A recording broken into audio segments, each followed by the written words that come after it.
where in comot na yard. Now where in hand they clean, na that time they in fine for it. I see other people let they scatter cholera na the water side. I tell them say we get for dig latrine the far, but 30 meters from the water side. For make the village clean.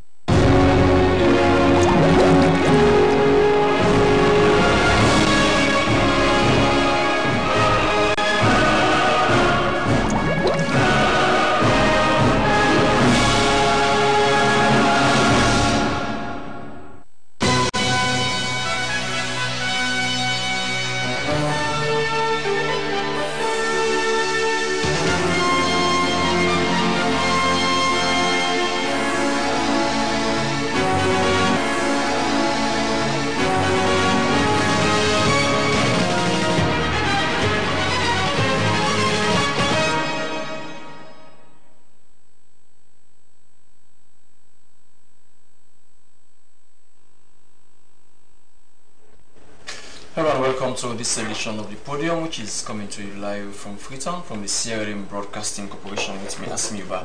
Coming up in today's edition of the program, more than 60,000 people in the country are living with epilepsy. What are the dangers and how to prevent the disease and the cure? We shall find out. Preparations ahead of the introduction of the free education in September. Ministry of Tourism launches Environmental Sanitation and Security Committee to provide security and sanitation on the beaches. And Ministry of Sports and SLFA at loggerheads over the convening of an extraordinary Congress of football stakeholders. All these and more, including your messages which you can send to 0883733504. The number again is 0883733504.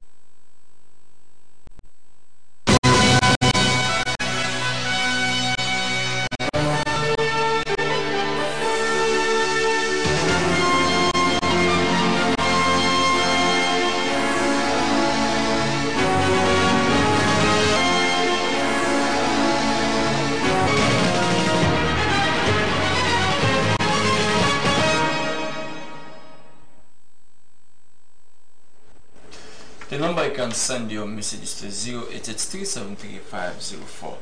Government is set to introduce the free education starting from September. Well, the free education is a whole package which comprises school fees, core textbooks, and the feeding for government-assisted schools. But there, since the introduction of the free education in September, there have been so many concerns being raised by heads of various primary and secondary schools. This morning, our correspondent in Bombali ran a story in Morning Coffee, and he said the issue of one-shift system is going to affect certain schools because, according to the school administration, they do not have the necessary infrastructure to accommodate all the students under one shift.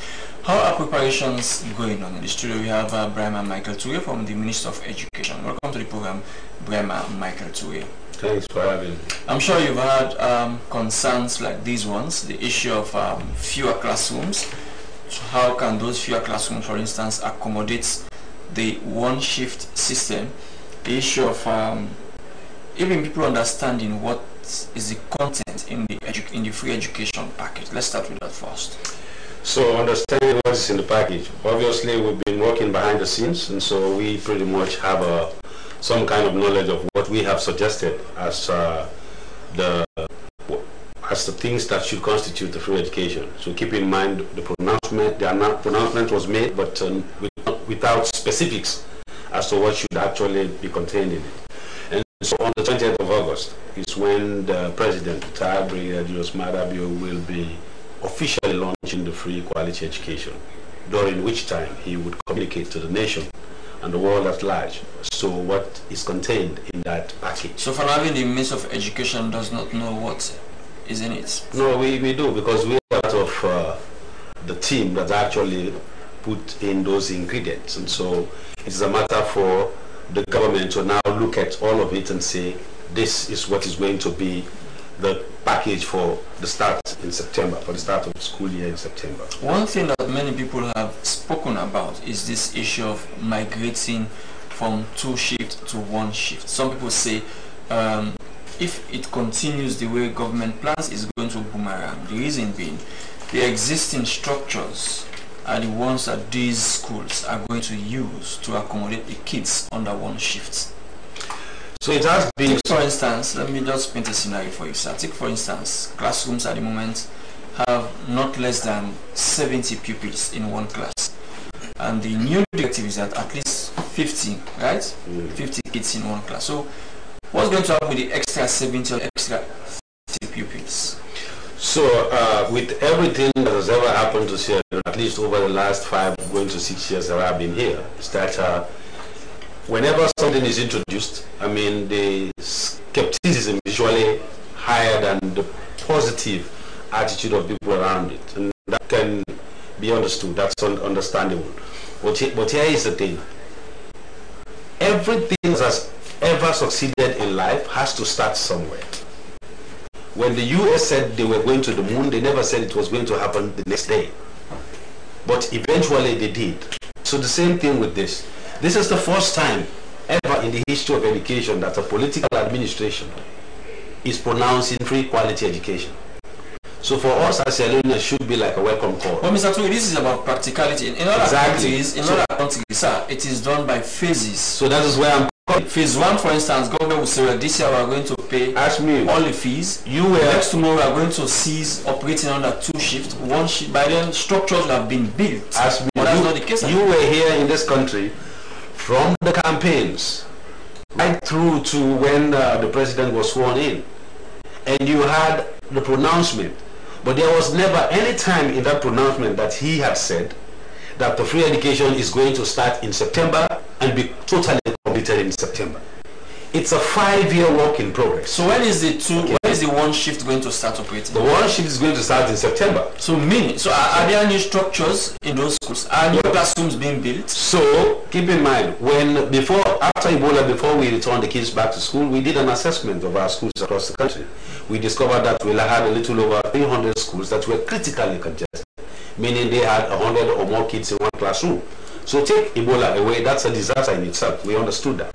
So working with DFID as one of our development partners, we were able to construct a lot of classrooms in most of those critically congested schools. And there is another funding from the Islamic Development Bank that has contracts have been awarded, and classrooms will also be built in those critically congested schools. Keep in mind that congestion in our schools is not prevalent in the provinces. It's mostly here in Freetown. That's where you have the most schools that are congested. And so the focus is going to be where schools are congested. Even those schools you are referring to in the western area, no new structures have been built at the moment, have they? For some schools, they benefited, yes. For some schools benefited from the 3 classroom blocks that we built at the time with the DFID funding. And so it's going to continue. Like I said, it's not all schools that are affected, but those that we have identified, they're the ones we're going to target, because that's where we potentially would have some of the problems that you're now highlighting. But we have to start somewhere. You would have to start somewhere to see where the problem is, and then you find a way to fix it. If we say we're going to wait until we plan for this free education, it will probably span 5 years just planning, I can tell you. But when you start somewhere, and you have the motivation, you have the enthusiasm, you have the political will, obviously something is going to happen. What's going to happen with private schools under this new policy of free education? They remain as private schools, as private business run by private people, and as a private contract between those who are running them and whoever is accessing those services. Is it going to be like the free healthcare? Because I don't think many times public officials don't take their wives or their pregnant wives, for instance, or their kids to government hospital, though they themselves know it is free healthcare. They prefer to take their babies or their pregnant wives to private hospitals because they know there the service is best. So that's the same thing people are going to see. The public officials will not take their kids to the government schools where education is free. They will take them to the private schools. So you ask yourself the quality.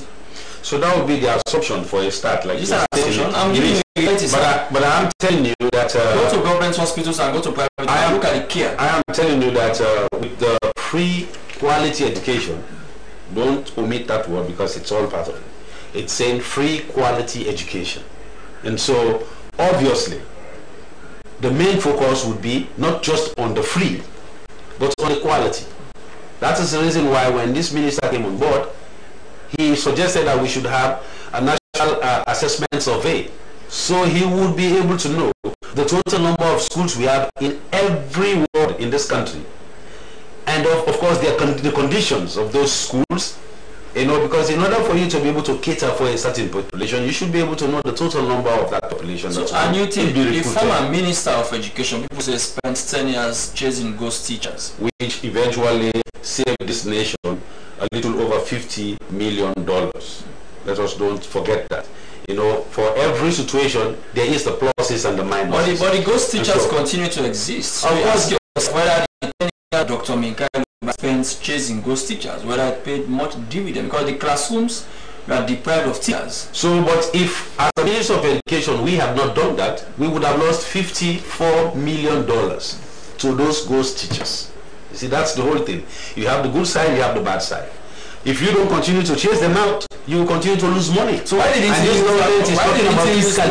use part of that money to recruit teachers when he realized that classrooms were going without teachers? Okay. Some teachers had taught for 3-4 years, but they had not been approved, they had not been given a PIN code, and the minister then, Dr. Minkailu, knew about that.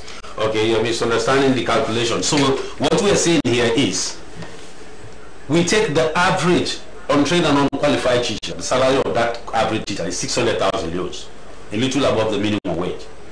Now, not considering all of the other salary scales, just that average 600,000. If you multiply that by 6,000 ghost teachers that we took out of the system, that's 3.6 billion a month. If you multiply that by 12, it's 43 billion. If you multiply that by the 10 years, it's 430 billion. With the street market price of the dollar today, you do the calculation and you will see how many millions.